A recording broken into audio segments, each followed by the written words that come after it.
Hello and welcome to another 3ABN Today program. Thank you for joining us. And as always, I want to thank you for your love and your prayers and financial support of Three Angels Broadcasting Network as we endeavor to take this gospel of the kingdom into all the world. And I tell you what, I'm excited today. We have a special guest, and we have Pastor Marvin Hunt. And Marvin, it's good to have you here today. Thank you. And as you can see, when I start talking to folk about the Lord, I get a little bit excited and the reason is this: I've read the back of the book, and the back of the book says they overcame him by the blood of the Lamb and the word of their testimony. So that means we win. We win. Right? So no matter what we're facing on this life today, physical, spiritual, whatever it is, domestic problems, you name it, financial problems, doesn't make any difference, because we still win. In the back of the book, they overcame him, Satan, by the blood of the Lamb and the word of their testimony. So today I encourage you to submit and commit your life to Jesus. Give it to him. He'll give you peace in the midst of the storm. He won't take you out of the storm necessarily, but it's really great to know that he's there with you and you're sheltered in the arms of God. So today there's hope. Be encouraged in the Lord. Today I'm glad that Pastor Marvin is here, because we're going to be centering in actually in just a few minutes on a book. It says 100 most inspiring, most controversial, most taboo, it says, Bible topics made plain and simple. Now for somebody like me, Pastor Marvin, I need it plain and simple. And so this is a great book. The pastoral has read it and came back, and Dee Hildebrand, when she says that's a good book, it's going to bless a lot of people. Let's talk about this and give people an opportunity to be blessed by it. So that's why we've asked you to be on today as our guest. And but before we do that and get into really talking to you, we're going to find out some of your background and some of the books that you've written and what you're doing in your life. And I'm sure a lot of folk are home and saying, well, I went to school with him, or, well, I know he used to be my pastor, or what have you. And Marvin, it's so good to have you here. And you're from where? Columbia, South Carolina. All right. Wow, that's down in beautiful country. Mm-hmm. For sure. Now, you're not originally from there, because your accent gives you away. You don't quite have that South Carolina accent. Actually, I grew up near Dayton, Ohio, in Miamisburg, Ohio. Okay, that sounds more Midwest. All right, I'm with you now. But you're there now. You pastored for how many years? 30 years. Okay, 30 years. Tell me a little about your family. My wife, Judy, is my partner in all of this and has helped me a lot in my books and my writing. And Judy is still working. She still teaches, and oh, really? I'm retired at home. So. Yeah, okay. Y'all have children? Yes. All right. She has a son, and I have a son and a daughter. All right, wonderful. Well, we are so glad that you're here, and through pastoring, you learn a lot of things. You learn about people, don't you? Yeah, and I should tell that Judy and I were put together by the Lord.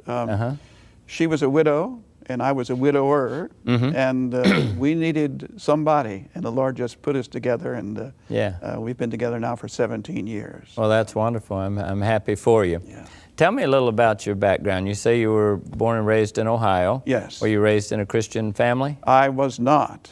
Okay. And was growing up, now and then as children, we attended the Methodist church. The neighbors would take us to church, but we actually, when I stand in the pulpit and say I'm just an ordinary heathen, that's really? That's how we were raised. So. Okay, so your folks didn't teach you. I mean, somehow you became a pastor, you accepted the Lord. Tell me what happened. How old were you when you started getting interested in spiritual things? Well, I think probably the best way I could tell you that, Danny, is to tell you about the Red Bible All right. that I have here on the table. Okay. I joined the Army. Let's hold that up so the folks, there Alrighty. you go. All right, that's the Red Bible. The Red Bible. I joined the Army at age 18, and from there was assigned to go for duty in Germany. Uh-huh. And while in Germany, fell in love, and one of the requirements of the Army was that you had to go for counseling. Okay. Remember, I'm not a Christian, I have nothing to do with this, but I go to the chaplain because I have to. And as the counseling is going along, he asked me, do you have a Bible? No. Well, let me give you a Bible. Well, you know, if you have to, I'll take it. And then he gave me this advice. He said, just take this Bible, put it on the shelf, and one day it will mean something to you. Okay? It'll mean something to you. So, and I thought, well, it'll be nice. You know, he's a nice man. I'll just take it. So I took the Bible and put it on the shelf. And it sat there for 9 years. Okay. Never touched now it. you were in what part of the armed forces? Army. Army. Right. Okay. I finished Where were you stationed? Germany. Germany. Okay. All right. And I finished my tour in Germany, got married, came home, went to work, and started a family. All right. And the Red Bible was on the shelf. Still on the shelf. On the shelf and not touched. All right. Then the Lord began to work. A friend of my wife began studying with some people that she thought were very odd. They went to church on Saturday. Have mercy. Yeah. Yeah. And so they came to me and asked me, well, what do you know about these people? Would you do some research? What did I know? What did you know about? Nothing. Absolutely nothing. So I got my Bible down and opened it up, and I Took the dust off of it. yes, and realized I didn't know anything, and I wasn't prepared to answer any questions. But the Lord was working. Took the Bible down, looked at that, and then the lady who was my wife's friend who was studying, they kind of dropped out, and I began taking Bible studies from the people they were studying with. Now, what made you want to do that? I mean, for somebody not interested at all, were you just curiosity? Were you feeling that when you looked at that Bible or you looked at it a little bit, you were feeling some drawing to it? No. Was it because you were married now and said, you know, I need to settle down? You got it, right there. The kids were getting up, you know, about so big. And my wife and I, both having no religious leanings at all, said, you know, it would only be fair if our children had some sort of religious training. We'll give them that. But we don't want anything to do with any of it. Really? So we thought, you know, that would be a good thing. Does that sound like the Holy Spirit working and you're not knowing it? Well, it's absolutely, but it's so amazing how God does work, because most people, if they're not interested, they don't want to keep their kids. I mean, were you one of those that said, oh, I don't want anything to do because I know too many people who are Christians and they don't live any better than I do? You know, a lot of people, that's what I hear. They'll say, well, why should I become a Christian? You know, my next door neighbor, I just talked to a lady this last week.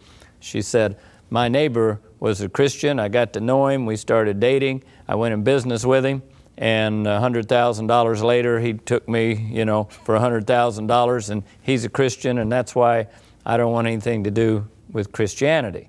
And so, you know, we hear that a lot, but none of that had anything to do with you. We were from an entirely different direction. We had no friends that were Christians. Okay. Didn't know any Christians. All right. Just So- totally strange to us.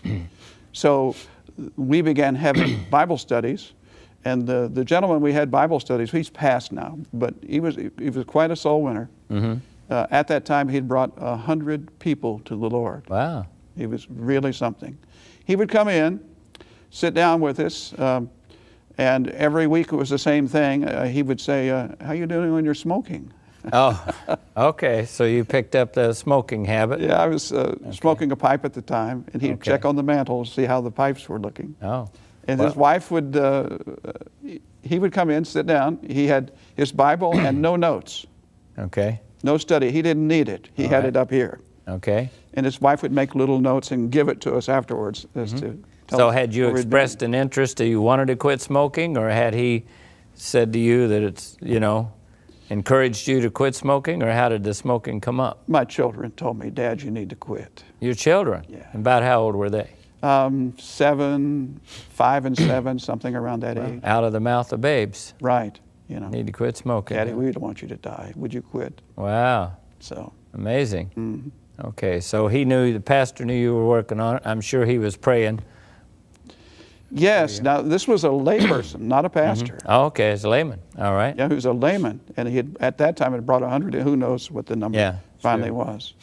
But he began answering.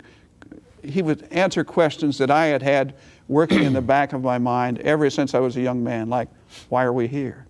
Okay. Where are we going? What's this all about? You can't help but look around you and wonder those things. Yeah. And I didn't have a clue. And when I opened my Bible, I still didn't have a clue. For me, I thought the book of Job was Job. Oh, okay. Well, okay? I'm with you. Grace was some woman's name. All right, I'm with you. Okay, Yeah. that's where I was. All right. So when this man came into our home and opened the Bible and began studying with us, it was a revelation. It was just an opening of our eyes. Mm-hmm. It was a beautiful thing. And of course, it really was. It was the Holy Spirit in this chain of events that led up to us studying, eventually giving our hearts to the Lord, and then eventually going from there to college to become a minister. Now, you never would have dreamed, your parents would have never dreamed, you not only probably wouldn't be, you would become a Christian, but you would end up being a pastor going to college. I mean, that just, when it was happening. Yeah, go figure. All of my family were non-religious. Right. Here I am. I'm an industrial electrician. We got our own little home, our own little family. Things are going good, it's Midwest and working in a factory. It's all good. And I come home one day and say, you know what? We're selling our home, and I'm going to college. Oh, my. Yeah. Very popular move in the family, as you can imagine. I'm sure. And did you tell them why you were going to college? Oh, sure. They knew that. You wanted to be a pastor.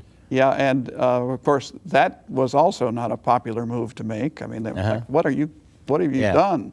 Yeah, sure. And so where did you go?